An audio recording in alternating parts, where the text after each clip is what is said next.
Anyone?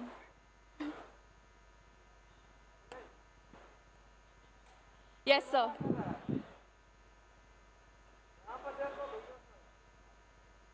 That is incorrect, sir. This is a tough one. The answer is that they are both franchise-based museums. For our next question, the dancing Ganesh figure belongs to Dakshin Dinajpur in West Bengal and dates back to the 12th century. It is situated in which museum today?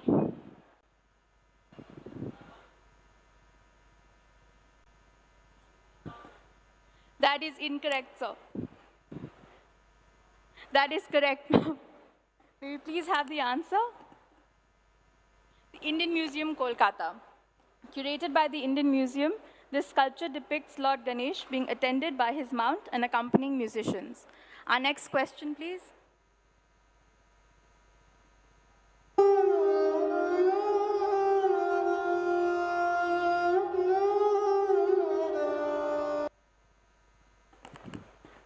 Recognize the musical instrument on which the Rag Sohrat is being played in the audio. The instrument is made using metal, rosewood, and horsehair. Correct, sir. The answer is tos. It's a string instrument also known as the Mayuri Veena and is used in folk music across North India. Our next question, please. Identify the sport depicted in this painting which belongs to the Deccan School of Miniature Painting. Sir, that is correct. Polo is a sport played on horseback and is believed to be one of the oldest equestrian sports. Our next question. Known for their color and luster, these textiles belong to the state of Tamil Nadu. They are woven using an extra warp and weft with the help of a device called the adai. The borders are heavily brocaded in contrasting colors. Identify the textile. Ma'am? Correct. The Kanjivaram sari is made using pure silk. The zari of the sari is woven with gold and silver threads with silk. Our next question, please. Identify the state to which the Godna paintings derived from the tradition of tattooing belong. Uma Devi is a great proponent of this craft. That is correct, ma'am. The answer is Chhattisgarh. The Godna painting is a popular craft tradition of Chhattisgarh. Some of the noteworthy Godna artists are Devar Godna of Rajnandangaon district and Godi Godna of the Sarguja district of Chhattisgarh. Our next question, please. This is our last question for the day. Which museum is showcased in the movie Night at the Museum 2? That is correct, ma'am. The answer is Smithsonian Museum in Washington, D.C., which is a part of the Smithsonian Institute. The institute was founded in 1846 and funded by James Smithson. Thank you so much. We hope you enjoy the panel.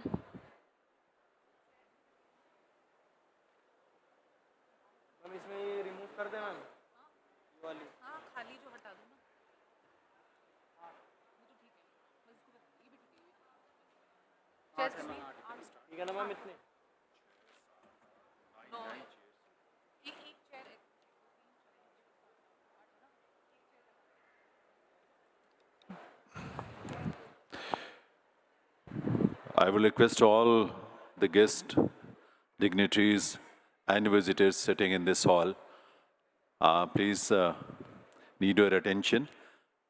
And I will request all other guests also who are in the galleries. I will request all of them to come to the hall and be part of such an interesting session which we are going to have right now. Ladies and gentlemen, now we will have a panel discussion on publishing and programming in museums. This will be a discussion with publishing houses of cultural and cultural programmers, democratizing the arts by making them more accessible through education and outreach. Our panelists in this session are Ms. Trisha De Niogi, Chief Operating Officer and Director, Niogi Books, Dr. Rima Huja, archaeologist, historian, and writer, Mr. Kishore Singh, Head Exhibition and Publications, Delhi Art Gallery, Mr. Pradeep Verma, Advisor of the National Virtual Library of India Project, Mr. Vipin Shah, Founder, Mappin Publishing, Ms. Shalini Bansal, co-founder of Delhi Walks Tours Private Limited. And we have participation from Russia also.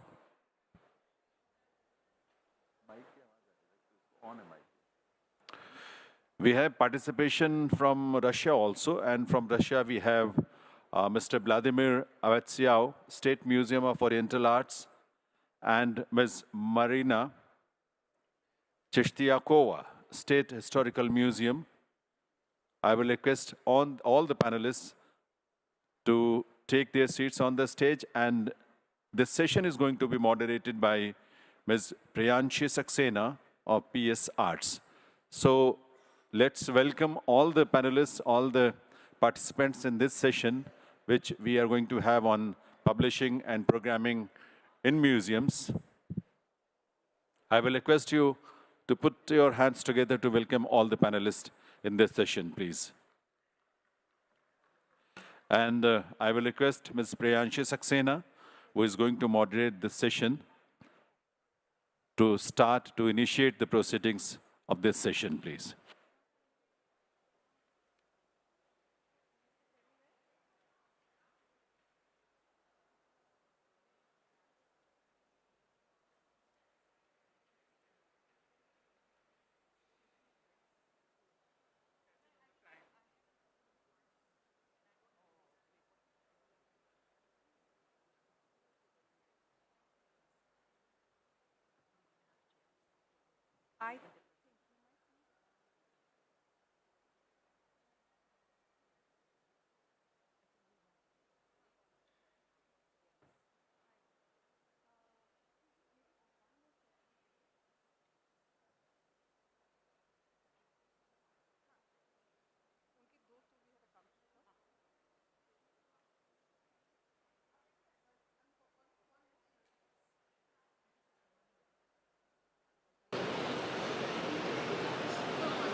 Hello, good afternoon, everyone, and thank you for coming for this conversation. Okay.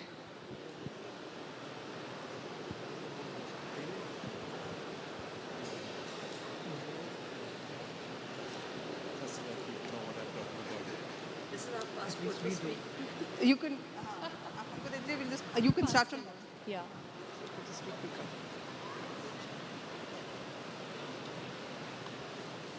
While we have these gifts from the organization, you can just let that be here. Thank you.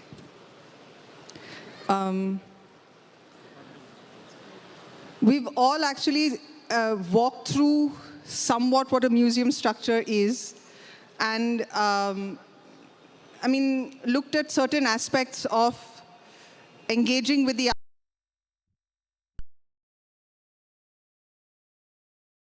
is extremely important as a takeaway. How do you have access into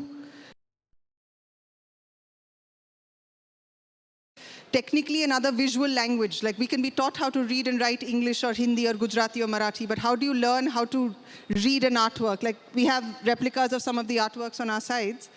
They have intricate details that will give you access into understanding, again, our culture and popular culture. I think a lot of us are wearing what are Indian.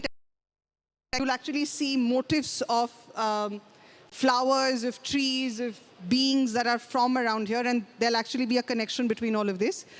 Now, how did I learn of these connections at some point? So let's start with this. I'm Priyanshi. I'm technically trained as an art business person, but I've been working in the art industry in India for about 15 years, and I'm extremely grateful for it. One of the things that I was told very early on in my career is in India, the best art history teacher, university, guru is just your surroundings. We live in Delhi, which is technically, I mean, there's a dispute whether it's made up of 7 cities or 100 cities, but it's a lot of cities over a lot of years. I mean, Indraprastha is right around where Mahabharat was technically, Jam Mahabharat hui thi. So we are here looking at 2 aspects of access into the art and culture industry. One is publishing, and the other is programming. How do I help one engage with the art? I've worked a lot with tier 2 cities in India, and one of the points of access that I've seen is, again, how do you even define art? There is a certain colonized understanding of art that is technically framed and put on the wall. In South Asia, we've had the good grace of having art across mediums. And again, I think I'll start with Mr. Singh here, who heads the, I mean, he's held many roles across his career, but is currently heading the Publishing and Research Department at DAG. Now, a lot of you might have gone to Red Fort. For example, in Delhi, I think one of the first such endeavors, and I wouldn't even call it a museum, and we'll see why. One of such endeavors was the project at DAG, which Sir will tell us about, the project at Red Fort, sorry. And it comes from the practice that DAG, which is Delhi Art Gallery, has had, which is to try and almost create an art history, because, I mean, the way we're now getting access to it, even through publishing, even through a lot of ways, we don't even know, like, a lot of the artists who've done prolific, extraordinary work in the last 200 years. I think DAG mainly accesses about 200 years of Indian art history.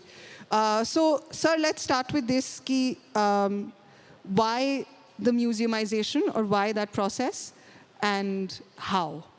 So, thank you. I might just have to borrow yours.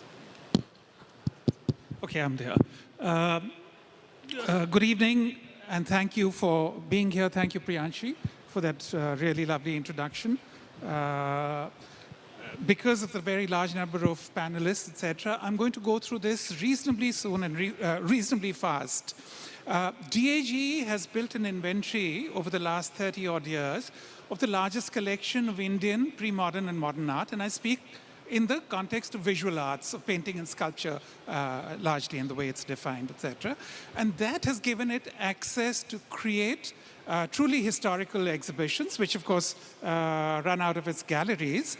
But I think we've also been very fortunate to have had opportunities to work with the Archaeological Survey of India and the National Gallery of Modern Art, where at Red Fort, Delhi, when a large number of the buildings there were renovated, the barracks were renovated, one of those was afforded to us.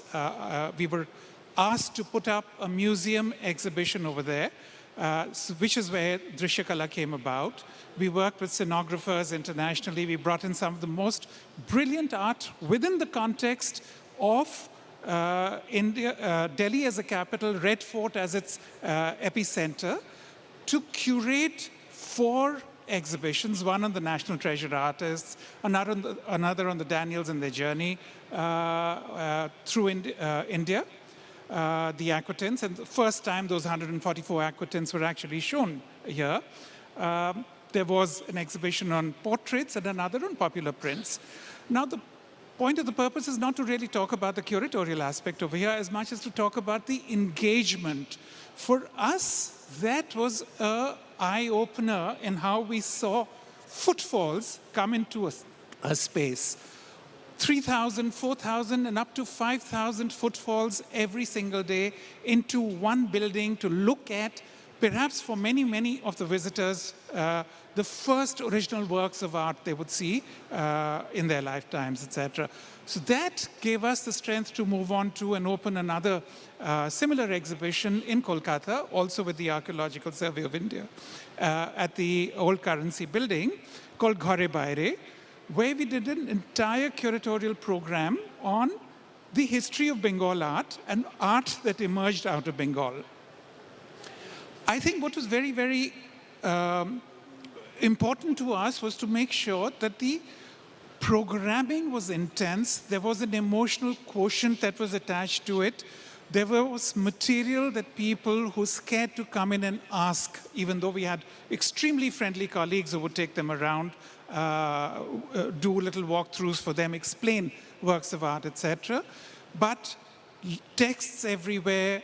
We had iPads where you could just flip through screens. We had material in Delhi, of course, in Hindi. In Kolkata, it was in English and Bengali, etc. So we made sure that there was a lot of access, a lot of programming, a lot of engagement. And I think that was one of the most intense exercises that we've undertaken as an organization.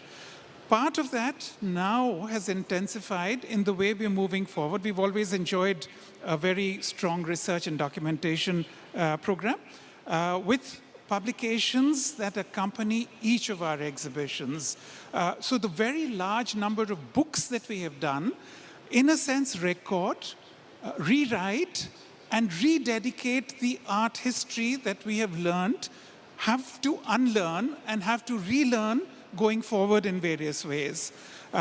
With our publishing program, also Priyanshi, you'll be delighted to know, we now have an equally intense filmmaking program, which has been initiated some months back, etc. And therefore, we have an agenda to make 200 to 300 films on art, artworks, art movements, artists, etc. Also, to take forward the engagement, to be able to run these, of course, at various centers, museums, galleries, etc., but also to have shorter versions that we can post on social media, that we can push over WhatsApp, etc. So people have easy access and they're not frightened of that word called art and that other word called museums. The two very often create a certain sense of elitism, and I think it's time for all of us to take away that elitism, which is what I'm really, really delighted to see this conference pushing. Thank you. Thank you, Mr. Singh, and also congratulations on the new gallery space. It's in Janpat, so it's very close by. We can also visit it soon. You bring up the film program, and that was actually something that I had noticed around here, which I think, and I don't want to blame a generation for it, because I think if as a young individual you're growing up with that much technology and that flip video, which is videos under 60 seconds that are easily scrolled through your thumb, your attention span does change. And that has reduced the capacity of concentration to even read, say, long-form journalism. And I know that even really, really good journalistic organizations that do concentrate on research now do end up making shorter versions for social media, for example. So that's fantastic, because you'll have so much data, and for it to just be restricted to books, which, I mean, as sad as it might make some of us, is not very, very accessible. Thank you for that. Now, we also look at, I mean, as Mr. Singh was saying, museums do become a slightly scary place. Scary in the sense it is that you're expected to behave a certain way. You're expected to, view art really formally. And then one might question that, why don't I just bring it to my bedroom and see it in the comfort of my own home? We talk about publishing and programming, and I think just making art part of our consciousness, publishing is a very easy way to look into that. And we have Mr. Bipin Shah, Director of Mapping Publishing House. So I actually want to just pose two quick questions for you. One is, you started your journey some decades ago from New York. So I want to know what was the impetus of you starting the journey in New York. And also you've had over 4 decades of experience with mapping. And two things. One, are you, what is this sort of target audience that you have when you make these beautiful books about Indian art and culture?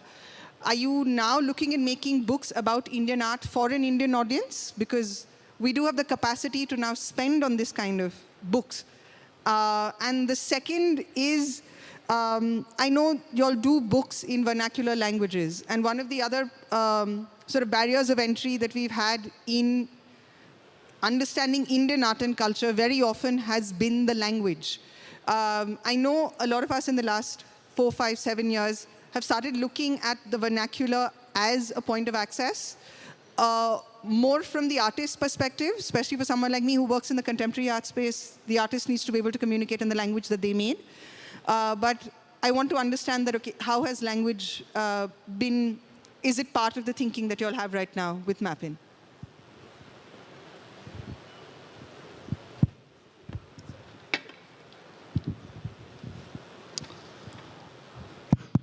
Thank you, Priyakshi. And thank you for Ministry of Culture and especially Mrs. Mugdha Sinha for creating this event. It's quite a visionary event, and I hope something like this will continue on an annual basis. My journey started in New York as I was living and working there in publishing industry, and then was always thinking of creating something in India. As Indian art book publishing and visual arts publishing had not really quite taken off in the 80s. So that was the germination of starting Mappin Publishing. And from day one, we had thought that we will focus primarily on visual arts of India. And that is an area which had not really developed in India, in Indian publishing. We have been publishing for an international market from day one. So we are going in both directions. We are working with international museums and bringing exhibition catalogs and collections and publishing it in India and international market. And whatever we are creating in India with Indian art objects, which is also traveling through our distribution network in the international market. So it is going in both directions. These books, major art books, haven't gone into regional languages, but we do some children's books which are aimed at sort of bringing Indian art to children, and those have gone into the regional languages, and that is something that we plan to continue doing that. Yeah. Thank you, Mr. Shah. Now I'll actually go to the other person from publishing on our panel. We have Trisha De Niyogi, Director and CEO of Niyogi Books, who also works a fair bit with translation. So I'm again going to, look at what is the publishing parameter that, like, why do you select the books you do? And I know you get a lot of that question. The other aspect I want to come to is, as a publishing house, what are the primary marketing channels you use? Because you all are publishing very interesting books. But as we were discussing with the books versus film and the video aspect of it, it is becoming a little difficult to have books, and that too, books that are not in a primarily very popular domain. And I'll give you one example of how marketing is very often. Popular marketing avenues are frowned upon in the culture space, which I don't agree with. But Chetan Bhagat had come out with a book last year, which was the second year in the pandemic, 2021. And he had launched the book with a trailer on YouTube with Vikrant Massey. Fabulous actor, a 3-minute YouTube ad would run, popularizing a book that Chetan Bhagat, an already extremely popular writer, was doing. Now, the stiff upper lip literature world was just like, okay, this is below us. Like, how you started. And he's like, come on, tell me, which writer in today's day and age doesn't want the kind of selling rights that I have? Which is also true. So how do you all traverse that line between the popular and keeping the books interesting and reaching out to a wider audience? Okay, thank you. There are a lot of... I have... First one, the first part of the question is talking my marketing channels. But before I talk about the marketing channels, I have to talk about the addressable market that I have. Right. So Yogi Books is in general trade publishing. We publish across 5 imprints, illustrated books, translations. We also do fiction. We also do non books. Now, having put together all of them together, each book has its own market. Now, let me talk about just art books. We're just addressing the art books. We know that the art industry, especially the data right now, you would know better. In 2021, crore or something was the turnover? The auction. That's just the auction price, right?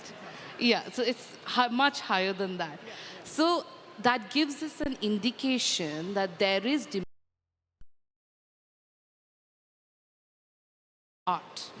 So now when we do a book, that is one of the area that is accessible to us. But that's not limited to that. Now, when we do a book on architecture, let's say, I'm just taking examples, architecture, like cities and buildings are not really as portable as art, right? So it's easier to talk about these through books. So we have another segment, which may appear as a niche, but when we put all of them together, they're not really niche. They are actually the general trade, the general readers, per se. Now, when we talk about books from museums again, let's say fiction. We've seen Night in the Museum. We just had another quiz which talked about the Night in the Museum too. They're all based in museums, but they are also promoting museums into a different readership, people who enjoy fiction but at the same time are interested or could get interested into the museums. Apart from that, again, we have children's books from museums. So I'm focusing on the books which are done in collaboration with museums today, because then if you put all of them together, my addressable market is between 6 to 99 or 5 to 99. And we've also started doing Hindi illustrated books. So then that exponentially increases my readership. So having said that, now if I go in to talk about the marketing channels, they're generally the ones which every publisher use. Social media, through email marketing, through actually point of sale marketing, and so on and so forth. But when museums and publishers and other stakeholders come together to actually talk about these things together, that's when the maximum impact happens. For example, there's an exhibition, how DAG does. There's an exhibition, there's a book which goes along with them. Right, so you know there are 2 touch points of communication over there. And it works best when we all work together in a 360-degree format. Now, which was the second question? The second question was about popular forms of marketing. Now, it's not that we don't make reels. We make reels also for Instagram, but that is to entice a reader into the book, to the book. The amount of beautiful information, the language cannot come out through social media. So there are always some to entice the audience towards it, just to give a brief, a little small nugget of information. So when you're talking about short attention span, that addresses that problem, but anybody interested in it will actually go to the book and get the book and read it. So, and when we talk about, say, Chetan Bhagat and Vikrant Massey, so see, they're connected together. Would you do a popular, say, film actor as a, I don't know, mascot of one of the books that are coming? It depends which book. That, and it depends also, I which mean, book. one of the other things we were talking about is whatever we might say, most of publishing may not be able to afford actors as this thing, but my bigger question is that if you do that, the other aspect is that you have a guilt of, in some way, stepping down from this high culture into popular culture, which is where my question was sort of trying to address that. So It's not that. It's a matter of perception, and we'll leave that to the reader or the viewer. But having said that, the Chetan Bhagat and Vikrant Massey collaboration is a brilliant collaboration, especially because both of them are connected through the form of storytelling. They might be in different mediums, but when we talk about books of art, it's the art, the writer, the museum. They are the basic heroes because the problem of authenticity doesn't have come there. So it's not about being highbrow. It is authenticity of the face of your book. That matters. And that's any marketing channel, any marketing professional will agree to that. Yeah. So yeah, that's basically that. Thank you, Trisha.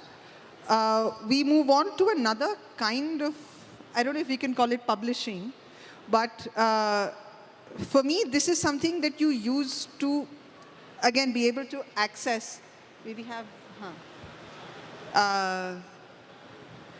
a lot of very dense subjects like museums and archaeological sites. And yeah, and we're actually now going to move into a little bit of technology space. So again, trying to connect with a generation that is very adept at technology. And how can we use something like technology to actually help us achieve our goals of reaching out to a wider audience, of engaging better, and having lasting impressions in the consciousness of people. So we have Shalini Bansal, co-founder of Hop On India and Museum 22 by Desi Walk Tours Private Limited. So I believe, ma'am, you have a small presentation for us as well, where you'll take us through the practice that you have. And I want to specifically look at what have been the main fulcrum points in your journey thus far of creating these applications and other points of access into these spaces. And how are you looking at engaging with AI? And I want to give a small example of a museum that I recently went to in Amritsar, which was a very interesting and a slightly confusing experience. It is the Gobindgarh Fort in Amritsar. And we all know a lot of these glorious stories of a lot of gurus and saints. And they had a small 10-minute 7D experience on one of the Sikh gurus. And it's such a beautiful story, but it was told with such little budget that it sort of left a lot of us wanting for just a little more finesse. And I think, again, a lot of us are very proud of our culture, keep asking this question as to how can we actually present it better. We have I mean, I'm not trying to get onto a grading scale, but we have great stories. Be it in mythology, be it in culture. Again, a lot of these stories that we see in the miniature paintings that are there around us, they're fantastic stories. They're better than most best-selling fiction that is published today. But yeah, how do we make it accessible? And how can we use technology more judiciously? Yeah. So I think we'll start by actually telling you what we do. I would request the presentation to be put up on the screen for that.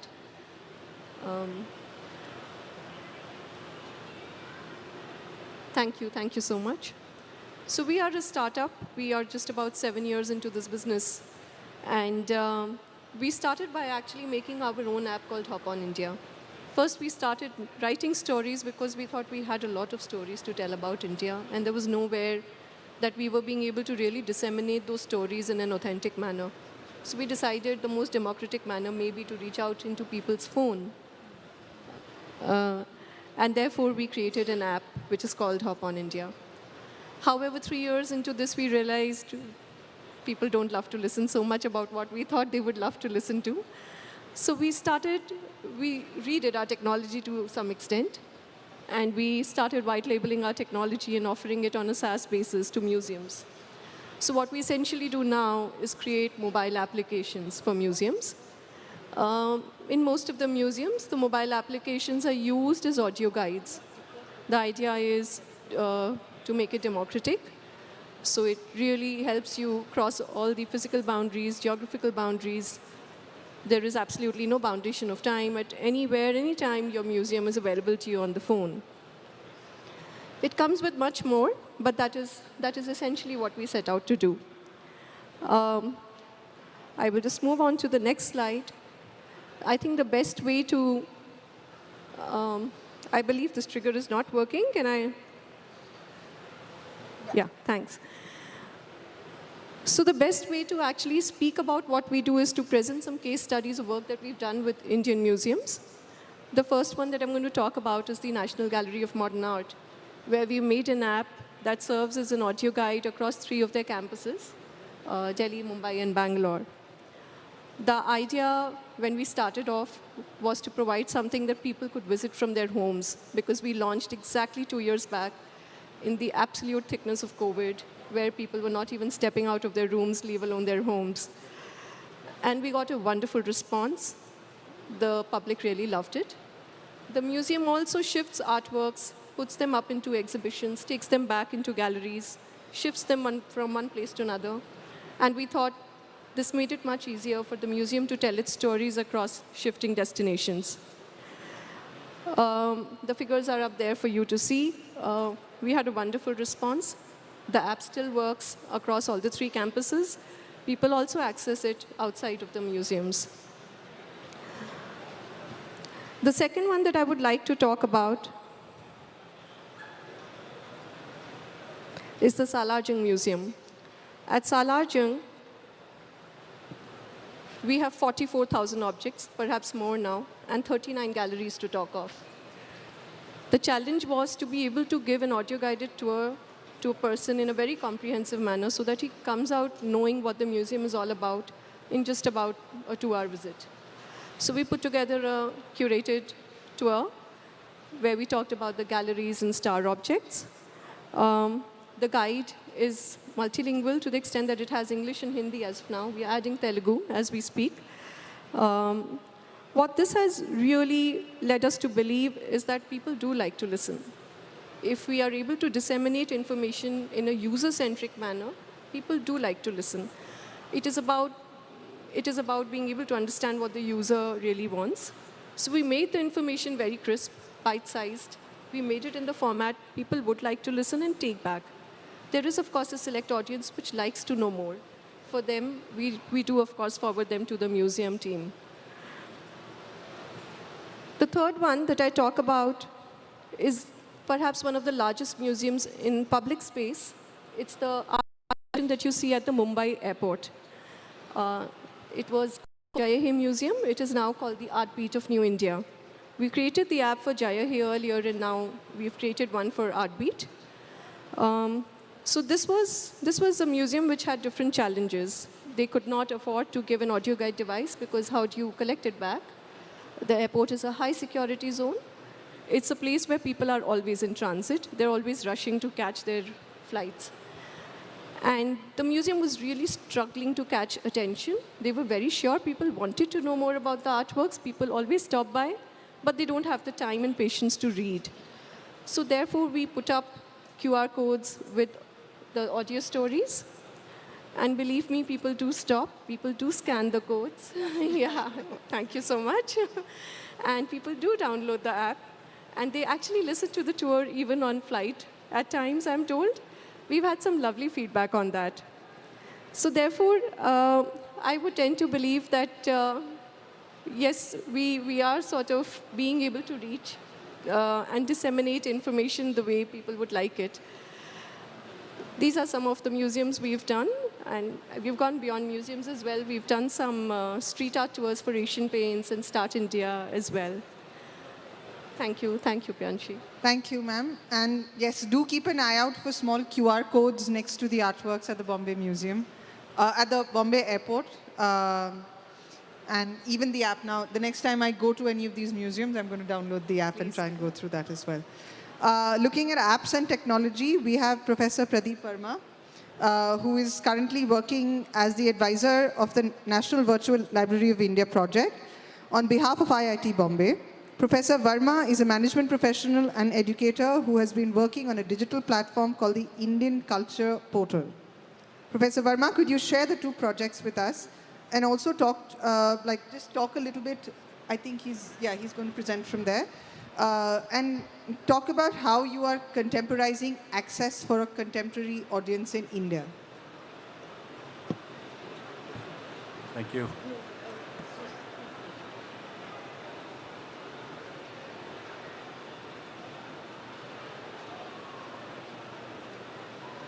Thank you. Can you hear me? Yeah. Okay. I'm not going to make a presentation because that really takes too much time, especially when we are talking about something like the Indian Culture Portal, which has a huge amount of content on it, which we have created. It was a pleasure hearing my fellow panelists speak about publishing in the field of arts. Shalini Bansal's initiative of Museum 22 is a step forward in maintaining and making museums accessible digitally. Now, continuing this conversation about the digital world, let me bring to you the Indian Culture Portal. This has been envisioned as a one-stop source for a range of resources on Indian history, heritage, and culture. And all of this has been sourced from museums and institutions across India. So we've been very particular about sourcing, about verifying, authenticating all the information we have.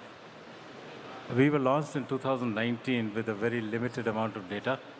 However, today the portal has grown a lot over the last 5 years, and we have hundreds of thousands of items of content, books, gazettes, gazetteers, paintings, museum artifacts, a lot of things. So our aim is really to democratize access. What happens is, and a lot of us know this, it's not easy for everybody to get up, get out of their houses, and go to a museum or go to a library. So here, through this effort, we bring everybody there. We bring the museum or library down to you, wherever you are. And when I said democratize, it is also because everything we have on offer is free of cost. We don't charge anything, we don't ask you to log in. We are making it easy for the user to come and get interested in Indian history, heritage, our culture. As far as we know, there is not one single platform, a digital platform, which offers the variety of content that we have and the large amount of content that we have. So basically, it was during, somebody mentioned, I think Shalini or somebody mentioned the pandemic, the COVID pandemic. And what we saw was during the pandemic, people just could not get out of home. And so they were missing out on going to the museums and the libraries and all. And so the Indian Culture Portal, we saw a large uptick on users on our portal. Because of the advantages that it was available 24/7, it is available across the world, it is available free of cost, anytime, anywhere, free of cost. So you don't need to go anywhere to a library or museum or anywhere else. We provide access to numerous resources in a variety of categories. You'll see them flowing across the screen over there. Some of them, each one of them actually talks to a different audience. So, for example, when I make a presentation and I start talking about food and culture, I suddenly see a huge amount of interest. If somebody has gone to sleep, they wake up suddenly, oh, food and culture, recipes, very nice. And everything that as I said, everything that we have is authenticated. So if there is a recipe that we are presenting, it's a recipe somebody has actually cooked and checked that it works, and so we put it there. That kind of thing. We have a huge number of rare books in the collection that we have, some of them dating back to the 12th century. And we have them in multiple languages, including non-Indian languages. We have presented them in a flip book format, so whoever is reading it, it's as if they are flipping the pages of a book.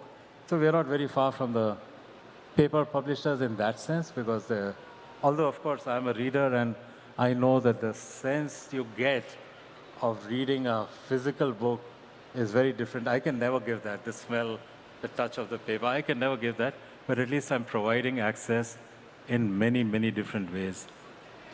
We have a lot of multimedia resources, audios, audio clips, and a lot of videos, which again is something that a paper book cannot provide.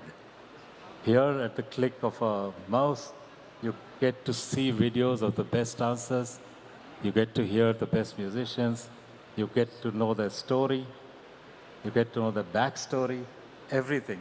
Because that is the beauty of this medium, the beauty of the digital medium.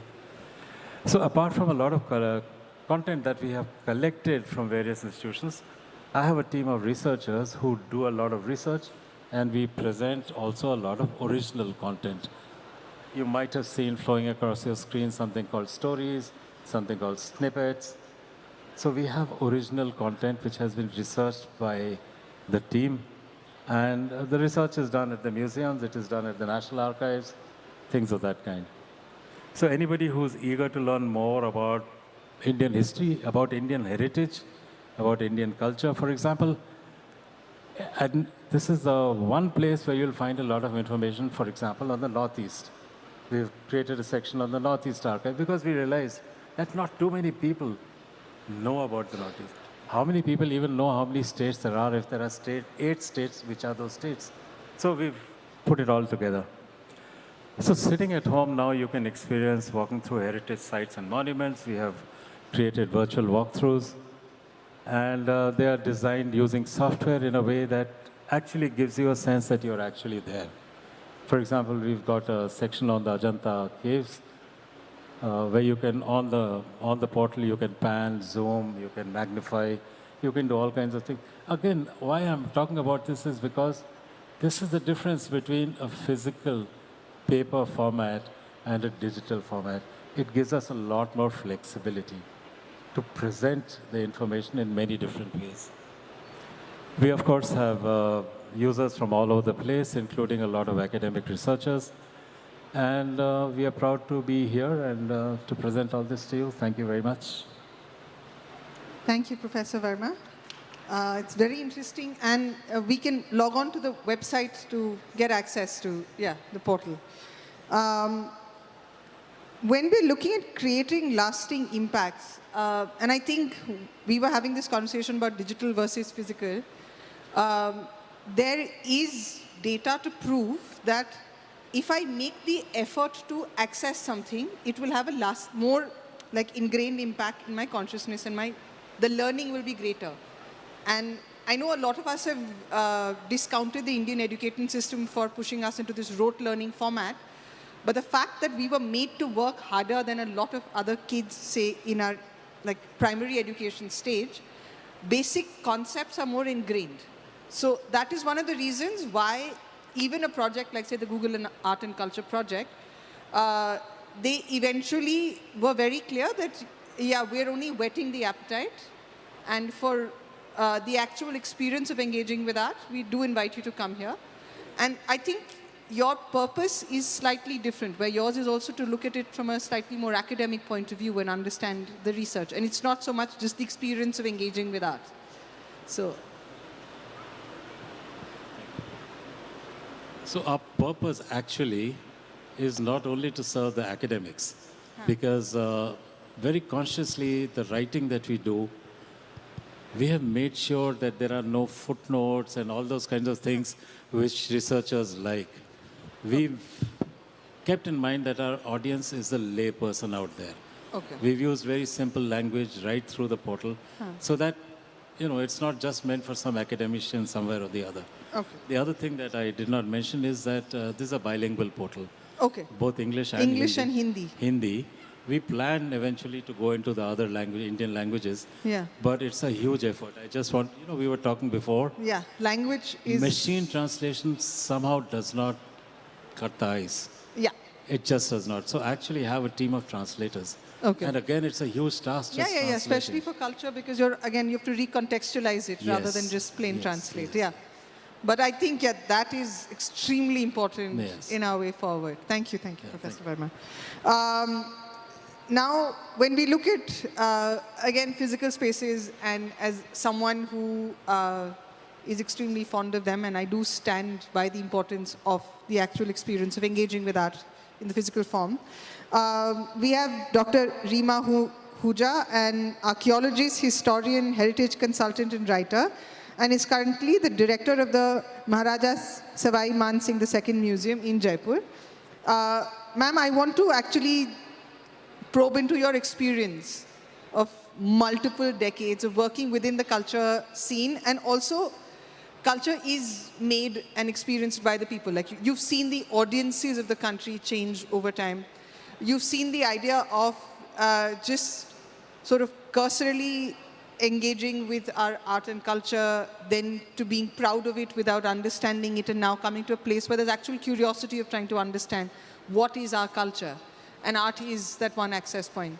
So, ma'am, I want to just probe into that experience, and also now what are the kind of programming efforts that you all are making to engage with the current audiences? And I think all of us have tapped into the technology button. So are there any endeavors of that kind within your museum? Thank you very much. And I would like to thank the Ministry of Culture, and particularly Mugdha Sinha ji, for having me here. Yeah, that's, if you need to have the presentation with the ticker. Okay. No, I think as long as it runs on a loop. Oh, okay, perfect. But thank you very much for asking the questions you've had and for giving me the introduction that you have. Because I am all the things that you talked about, and I'm also myself. So I've not always been a teacher. I'm a teacher. You can hear by the way I'm talking. And I've not always been a museum person. And I think that is where I'm going to start with. That I have come into the museum world like most of us do. Growing up, you see a museum. You either get intrigued and you get pulled in. Or what happens to a lot of people, they don't quite know why they're there, and you have to entice them back. So I want to bring us back to, that is the reason I started with the thanks. The experience today is really what a museum is all about. You go in and there is so much happening. There are things which you have to look at. There are sights and sounds around you. In the case of the City Palace Museum, we're just showing you what we have here. The buildings also are worth looking at. So the average person going into a museum has a choice, but at the same time, it's a controlled choice. Now, I'm going to stop for that train of thought and come back to it for a minute, just to say why I have our publications on here as a loop.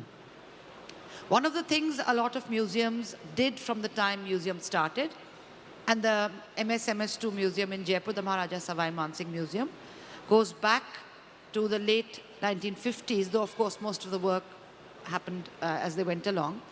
And the publications, as you can see by some of the covers as they come up the next time round, are dated.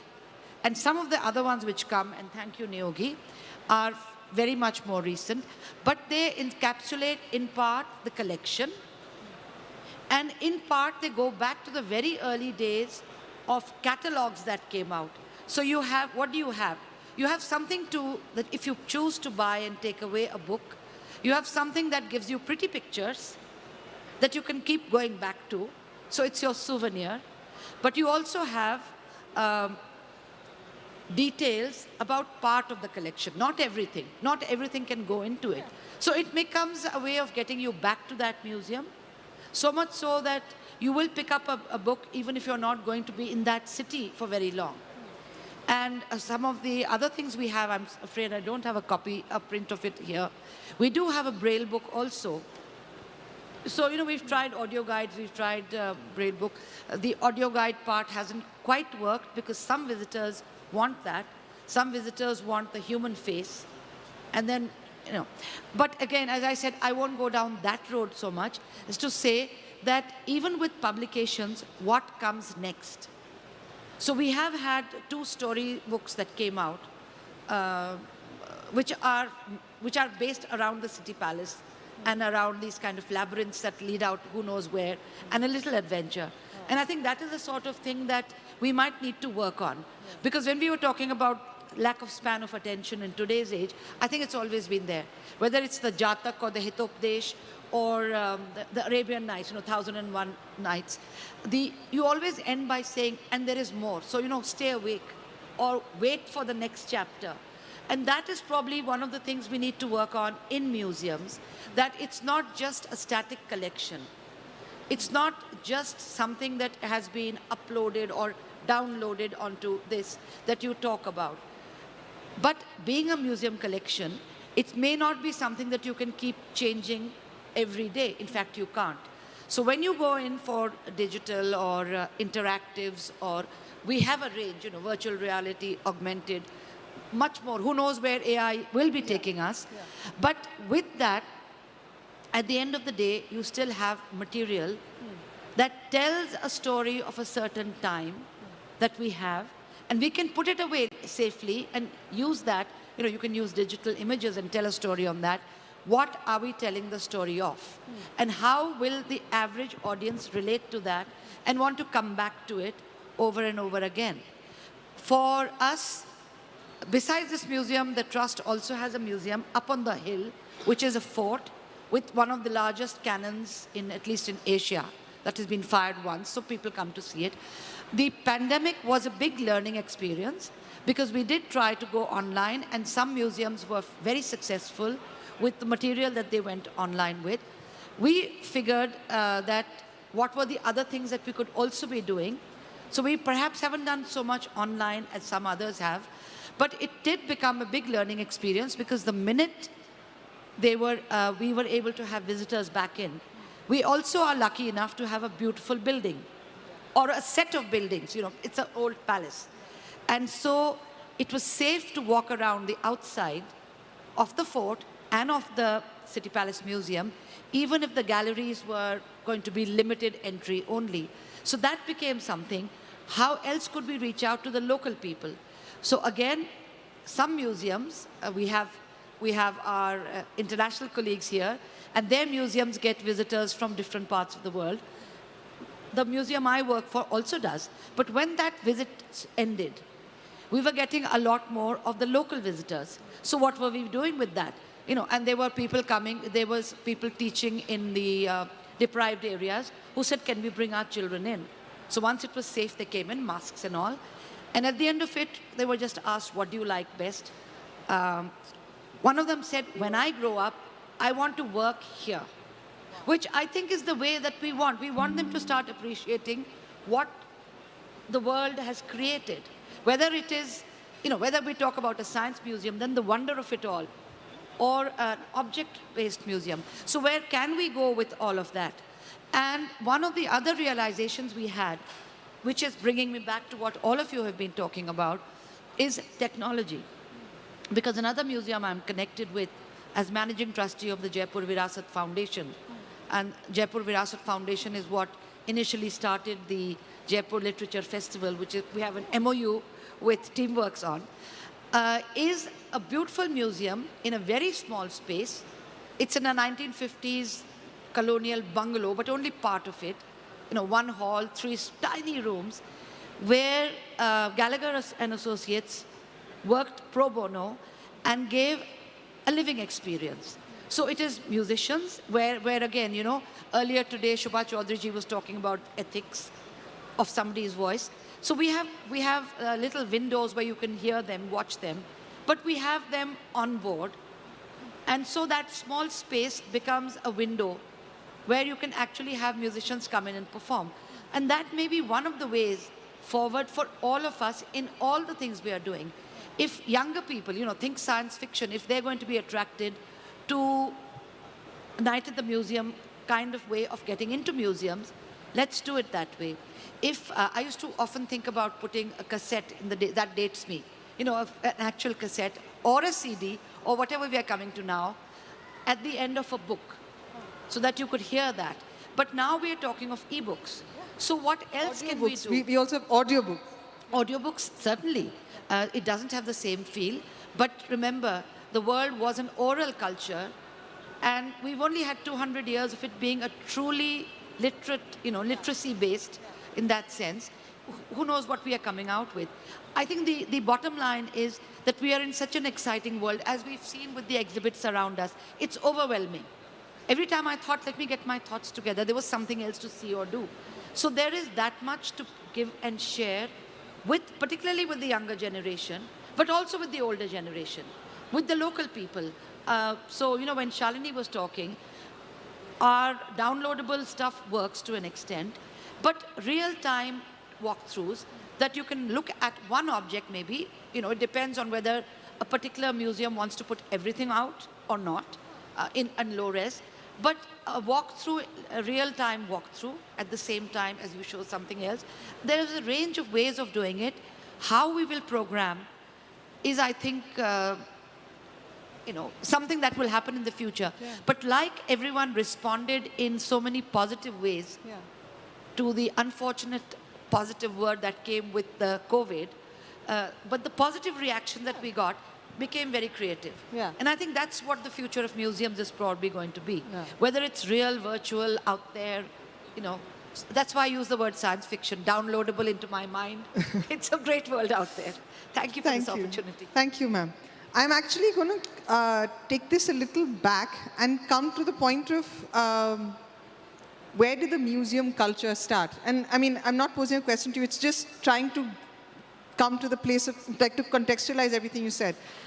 So, I mean, when we look at South Asia, museums were actually generally public art. So temples were community centers. You had a lot of it being, like, just accessible to the public. The contemporary form of museum experience and museum making probably comes from Europe.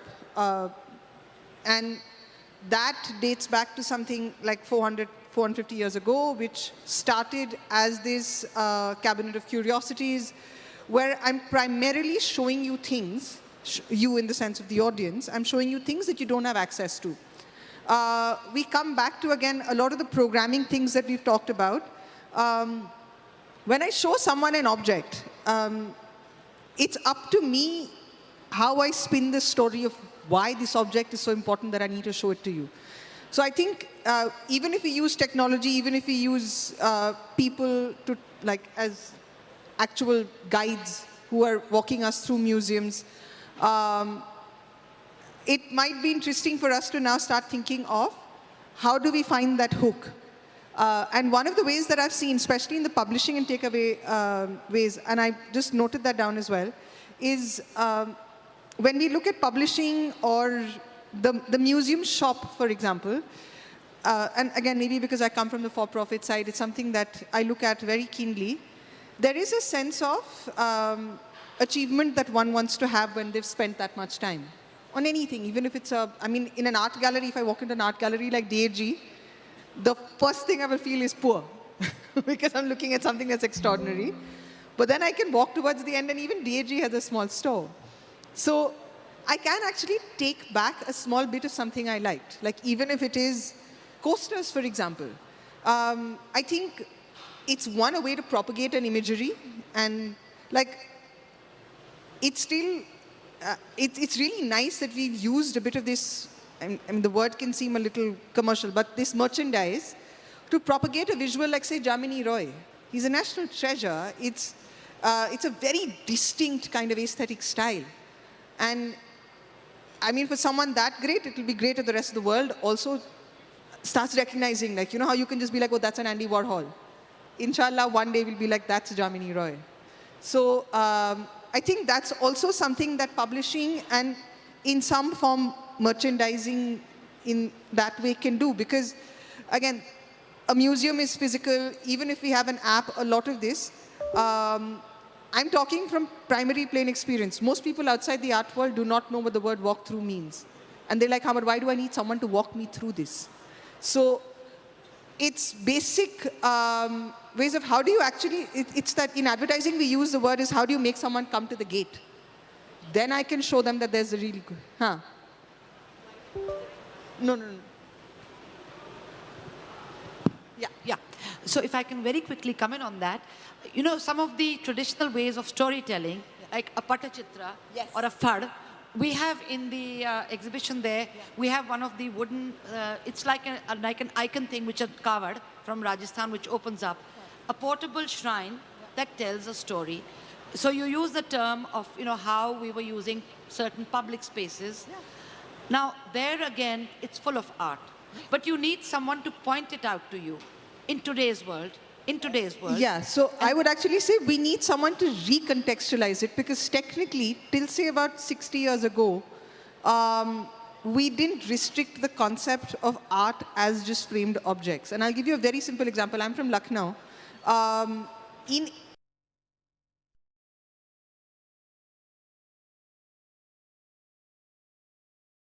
batik painting.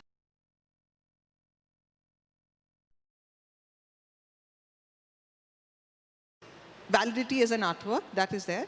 There's a town called Chinhat very close to Lucknow. Right. Everyone has pottery from Chinhat. And we all have a horse that resembles a Hussain horse. That can be in any medium. Right.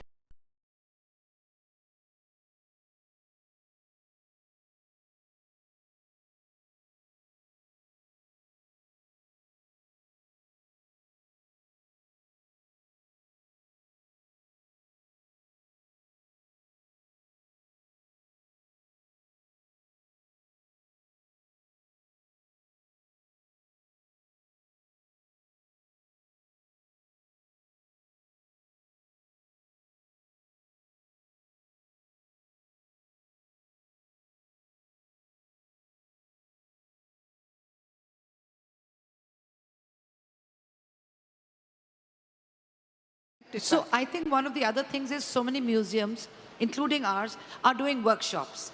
And because, again, you know, the city of Jaipur had this longer tradition of a lot of artisans and crafts and all that work. So we are doing that. Yes, I know we're running out of time also.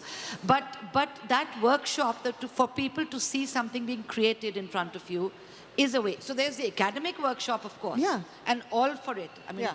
I live by talking and writing. So, but to show the work being done is what connects us again. Yeah. And this again connects us back with history, with what was done and what can be done. But I think that's... Yeah. So lastly, we have guests from Russia to take us through over a century of working in the arts and how programming and audience access have changed over the last century, especially in the smartphone era. So we have a presentation that they have, and we have our interpreter, Dr. Girish Munjal, who will help us connect with their presentation. Do you need the... Да, сейчас.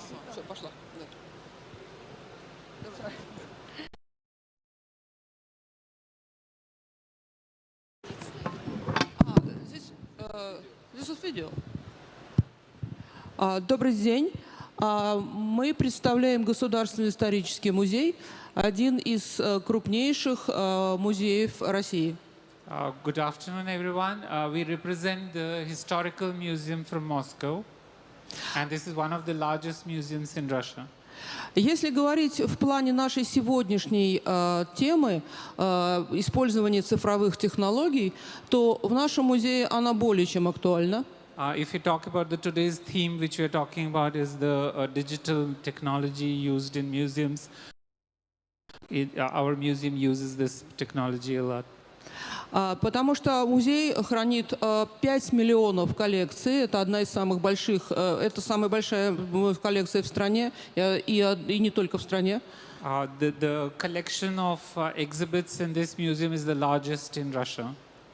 И 5 миллионов – это то, 5 millions. это то количество, которое невозможно показать, естественно, в каком-то определенном пространстве. It's very difficult to exhibit so many exhibits in one place.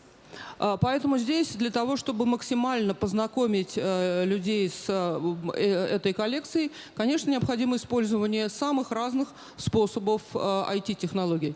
In order to show these exhibits to all of these exhibits, we use various methods of exhibiting them and various platforms of doing it. Коллекция очень разнообразна. Она хранит практически все виды музейных материалов. Ткани, бумага, археология, нумизматика и так далее, и так далее. The exhibits are very varied. They are of basically all museum sections, which you can say. I mean, it could be textiles, it could be various other items which the museum exhibits. Поэтому, кроме уже достаточно традиционных способов, о которых сейчас шла речь, аудиогиды, использование личных смартфонов для того, чтобы узнать больше технологий, используются и другие. We use various kinds of methods which we have been talking about today, various platforms, portals, or smartphones, or the audio guides. We use all kinds of these methods. В частности, мы поставили перед собой целью оцифровать и презентовать всю коллекцию. Мы создаем так называемую коллекцию онлайн. We have created all the exhibits online where the complete collection has been shown. Это изображение предметов в нескольких вариантах, плюс информация о нем.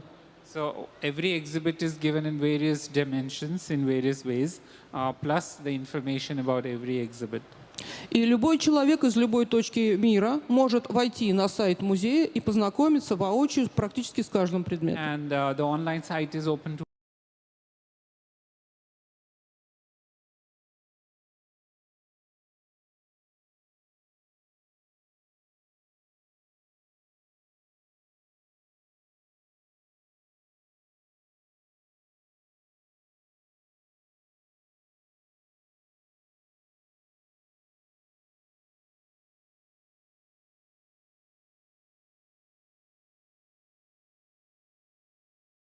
the manuscripts, the ancient manuscripts, to give an example, they have been shown and given information on this site. Они оцифровываются с каждую страницу, полнотекстовые.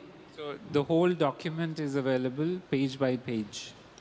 И поэтому, опять же, любой человек может войти на сайт и изучать, и читать, и исследовать эти манускрипты полностью. And anyone can access these and use it in whatever way they want. They want to do academic research or just read them and so on. И для нас это важно, потому что других способов показать вот всю масштабную коллекцию на сегодняшний день практически нет. Эту возможность дают IT-технологии. For us, it's very important because showing all the exhibits is impossible. So this is the only way of doing it. Ну, а вот последний сюжет, который вы здесь видите, это работа реставрационных мастерских, в которых тоже масса новых технологий используется. You can see in the slides here, in the video, the various technological ways of use, which are used in the museum. Такая огромная коллекция, естественно, должна реставрироваться. У нас очень большой состав, штат отдела реставрации. We have a special conservation section with many employees in that. И там, конечно, тоже здесь очень важны использование самых разных технологий, использование лазера и так далее, и так далее. This section uses many ways of technology in conserving items.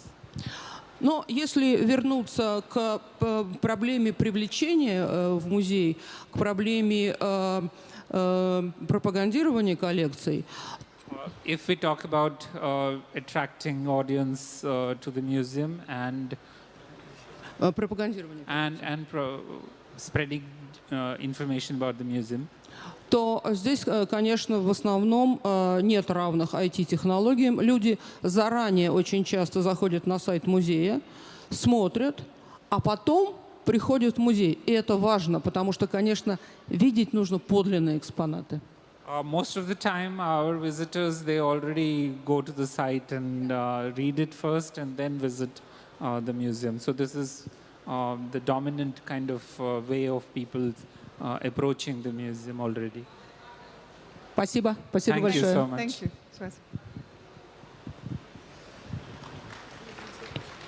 Oh. If you have any questions, you can.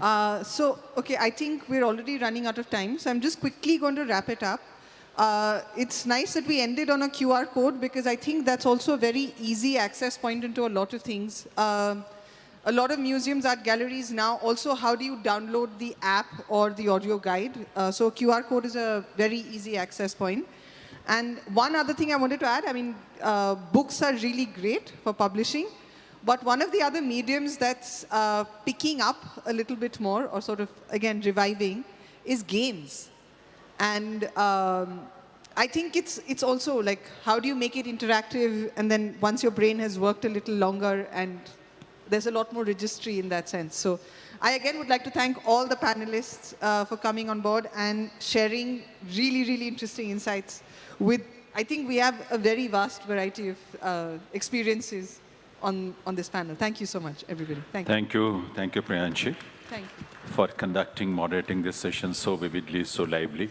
And we are thankful to all the panelists who have graced the occasion and shared their views and experiences in this panel.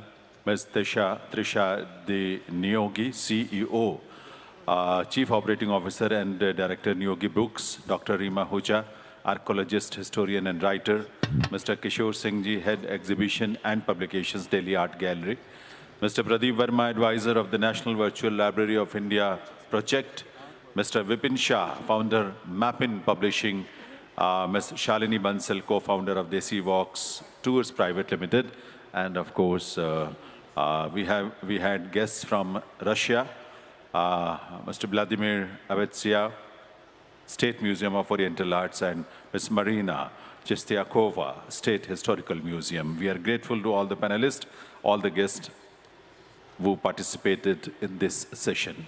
One more session, ladies and gentlemen. After that, we will have a cultural performance.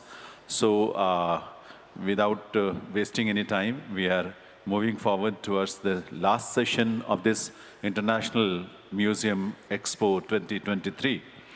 It is very interesting to know how the blend of art, architecture, design, and technology is facilitating the creation of an ecosystem of new age museums, galleries, experiential centers, and multicultural spaces in India. This upcoming session discusses about the ecosystem enablers, and our panelists in this session are Mr. Uttiyo Bhattacharya, Director Operations, South Asia, Lord Cultural Resources, Saurabh Bhagji, Founder and CEO Tagbin, Siddharth Batlaji, Director and Co-Founder Design Factory India, Vrinda Millerji, Kala Ghoda Association, and Sumona Chakravarti ji, Deputy Director DAG Museum, Shikha Jain, Founder Dorna, Reena Divanji, Director Kolkata Center for Creativity, Vandana Rajji, Vama Communications, Siddharth Das Studio. And this session, the last session of the International Museum Expo 2023, that is going to be moderated by Richa Kala, founder, Achhi Khabar, and former anchor at NDTV. So I will request all the panelists and moderators to come on stage, take their seats, and let's start. Let's begin this session as early as possible, which is about creating